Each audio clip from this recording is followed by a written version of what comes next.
ایسا نہیں ہے کہ اللہ نے ہمیں اس دور میں پھینک دیا ہے، پیدا کر دیا ہے اور چھوڑ دیا ہے۔ اصل میں اللہ نے اگر ہمیں اس دور میں پیدا کیا ہے تو اتنا ہی آسان نیکی کو بھی کر دیا ہے۔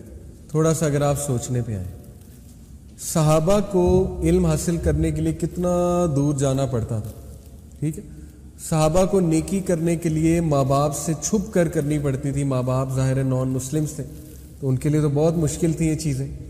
آج کے دور میں دیکھیں یوٹیوب بھرا ہوا ہے podcast, Islamic podcast سے علم حاصل کرنا ہے، کورسز پہ کورسز لانچ ہوئے ہوئے آن لائن، گھر بیٹھ کے اے سی والے کمرے میں کورس پڑھا جا سکتا ہے، ٹھیک ہے۔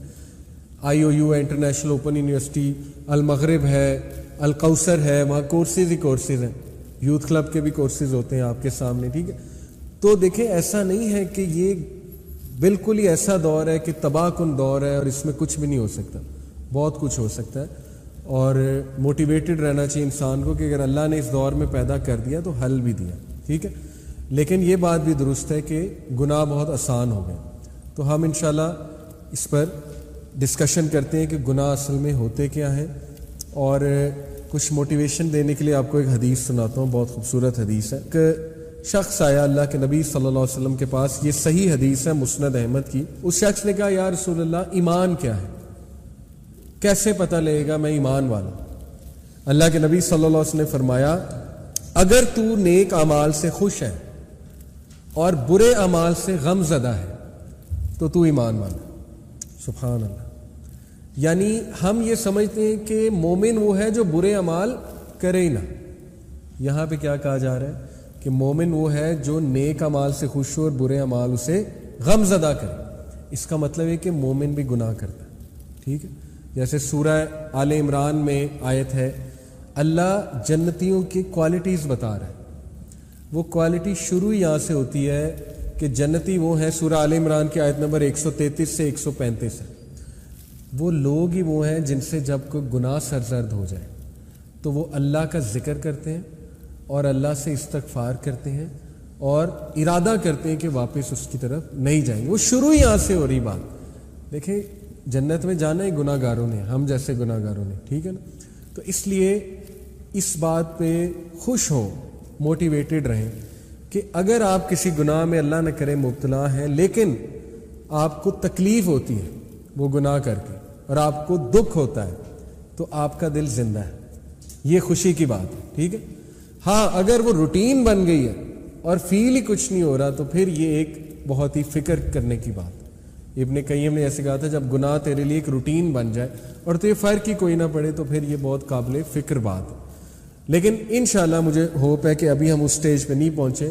ہر بندے کو اتنا ایمان اس میں ضرور ہے کہ ضرور دکھ بھی ہوتا ہوگا، فیل بھی ہوتا ہوگا کہ یار میں غلط کر۔ پھر فرمایا اس شخص نے پوچھا یا رسول اللہ گناہ کیا ہے؟ دیکھیں پہلے پوچھا ایمان کیا ہے، پھر پوچھا گناہ کیا ہے۔ بہت ہی خوبصورت ڈیفینیشن۔ اللہ کے نبی صلی اللہ علیہ وسلم نے فرمایا اگر کوئی چیز تیرے دل میں کھٹکے، تیری روح میں کھٹکے تو یہ گناہ ہے۔ سبحان اللہ۔ اللہ کے نبی نے بتا دیا یہ سافٹ ویئر تیرے اندر ہے، اپنے دل سے فتویٰ لے، ٹھیک ہے۔ اللہ نے فَأَلْهَمَهَا فُجُورَهَا وَتَقْوَاهَا، برائی اور نیکی کی پہچان اللہ کہتے ہیں میں نے تمہیں دے دی، اور نفس لوامہ بھی دے دیا، ضمیر، ٹھیک ہے۔ اب خود تمہیں پتہ لگ جائے گا، تمہارا سافٹ ویئر اندر سے بولے گا یار یہ غلط کام ہے، تھوڑا سا شک پیدا ہو جائے گا، ٹھیک ہے۔ کچھ گناہ بہت کلیئر ہوتے ہیں، کچھ گرے ایریاز ہوتے ہیں، اور وہ آپ کا دل بتا دے گا کہ نہیں یہ بھی چیز غلط ہے، یہ کھٹک رہی ہے، تو وہ گناہ ہے۔ تو اس کو اوائڈ کرنا یہ ہے اصل میں ٹیسٹ، ٹھیک ہے، اور اسی کا ریوارڈ ہے۔ اور یاد رکھیں جو جس ٹیسٹ سے گزر رہا ہے اتنا اسے ثواب ہوگا۔ میں آپ کو مثال دیتا ہوں۔ جو عورت جس نے پروسٹیٹیوٹ تھی، کتے کو پانی پلایا، پڑھا ہے نا آپ نے واقعہ، اپنے جوتے میں مختلف روایات ہیں، کسی میں مرد کا ذکر آتا ہے، ایک میں عورت کا، بہرحال یہ عورت والی روایت ہم لیتے ہیں۔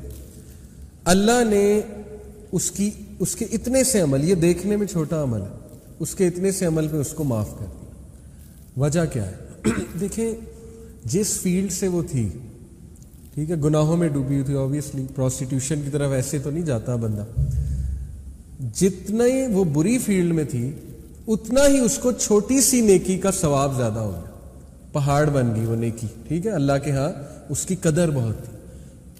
اسی طرح جو جتنے اللہ نہ کرے گناہ میں مبتلا ہے, وہ جب اس گناہ کو ریزسٹ کرتا ہے یا اس گناہ کو چھوڑتا ہے تو یقین کریں ہو سکتا ہے کہ صرف اس کا یہ چھوڑنا اس کی بخشش کا ذریعہ بن جائے, چاہے کوئی اور عمل اس کے پاس ہو نہ ہو. کیوں؟ کیونکہ اللہ انڈرسٹینڈ کرتے ہیں. اللہ کے ہاں ریلیٹیو مارکنگ ہے, ایبسلوٹ مارکنگ نہیں ہے. ریلیٹیو مارکنگ کیا ہوتی ہے؟ اللہ سب کو دیکھے گا کہ یہ کن حالات میں تھا, ٹھیک ہے, اس کا نفس کتنا اسٹرانگ تھا, ظاہر ہے اس نے کتنی ٹرائی کی, ایوری تھنگ, پھر دیکھ کے اللہ مارکنگ کرے گا نا, پھر مارکس دے گا. تو یہ بات بھی موٹیویٹڈ رہیں اس بات میں کہ جتنے بری عادت سے آپ گزر رہے ہیں اس کو چھوڑنے کا ریوارڈ بھی اتنا ہے, اور ہو سکتا ہے ہماری بخشش کا بھی انشاءاللہ ذریعہ بن جائے. تو اب ہم دیکھتے ہیں کہ میجر اور مائنر سنس کیا ہیں. پہلی تو بات یاد رکھیں کہ اس میں ایک رول ہے کہ مائنر سن بھی اگر بہت ریگولرلی کیا جائے تو وہ بھی میجر بن سکتا ہے, ٹھیک ہے. جیسے مثال کے طور پہ مائنر سن یہ ہے کہ بیٹھے بیٹھے مذاق کرنا, اور وہ مذاق ڈیسنٹ نہیں ہے, تو یہ ایک چھوٹا گناہ ہے, ٹھیک ہے, فرشتے نوٹ کر لیں گے. لیکن وہ ریگولر چلتا رہے, پھر آگے لینگویج خراب ہو, پھر لینگویج ڈیسنسی لینگویج سے چلی جائے, آہستہ آہستہ وہ پھر مے بی لوگوں کے آپ اس میں آ جائیں, کردار کشی میں, روسٹنگ پر آ جائیں ان کے, ٹھیک ہے نا, ان پہ الزام لگانے پہ آ جائیں, ان کو مذاق بنانے, تو یہ میجر سن بن جاتا.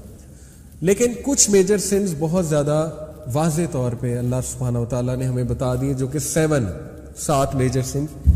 یہ تو بندہ کنفرم کوشش کریں ان سے ہم نے بچنا ہے, کیونکہ قرآن میں اللہ کہتے ہیں کہ اگر تم کبائر سے بچیں تو ہم تمہارے صغیرہ گناہ معاف کر دیں گے. دیکھیں اللہ نے تو لاٹری لگائی ہوئی نا ہماری, صغیرہ گناہ ڈیلی معاف ہو سکتے ہیں. صغیرہ گناہ میں نے آپ کو بتایا, چلتے پھرتے بد نظری ہو گئی, صغیرہ گناہ ہے, ٹھیک ہے. کوئی ایسا میوزک سن لیا جو بہت ہی فضول قسم کا گانا ہے, گناہ ہے لیکن کبیرہ تو نہیں ہے, صغیرہ گناہ میں کاؤنٹ کریں گے اسے, ٹھیک ہے. اس طرح کے گناہ سب سے ہوتے ہیں, ایسی چیزیں.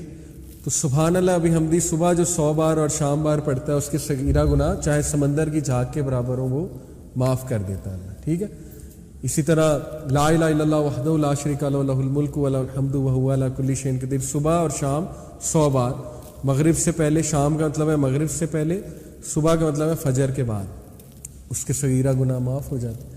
تو صغیرہ گناہ کی تو اللہ نے لاٹری لگائی ہوئی. اللہ کے نبی صلی اللہ علیہ وسلم فرمایا جب انسان نماز کے لیے کھڑا ہوتا ہے اس کے گناہ, صغیرہ گناہ یہاں آ جاتے ہیں, جب وہ رکوع میں جاتا ہے سارے نیچے گر جاتے ہیں, ٹھیک ہے, جھڑ جاتے ہیں. تو نماز گناہوں کو معاف کرنے والی جو ہے وہ ایک ایکٹیویٹی ہے, تو نماز جو ہے گناہوں کا کفارہ ہے. تو اس لیے نماز تو نہیں چھوٹنی چاہیے, no matter what sin you are involved in, نماز نہیں چھوٹنی چاہیے, اور نماز کو اچھے سے پڑھنا چاہیے, ٹھیک ہے, کیونکہ وہ ایکٹیویٹی ہے جو انشاءاللہ گناہوں کا کفارہ بنے.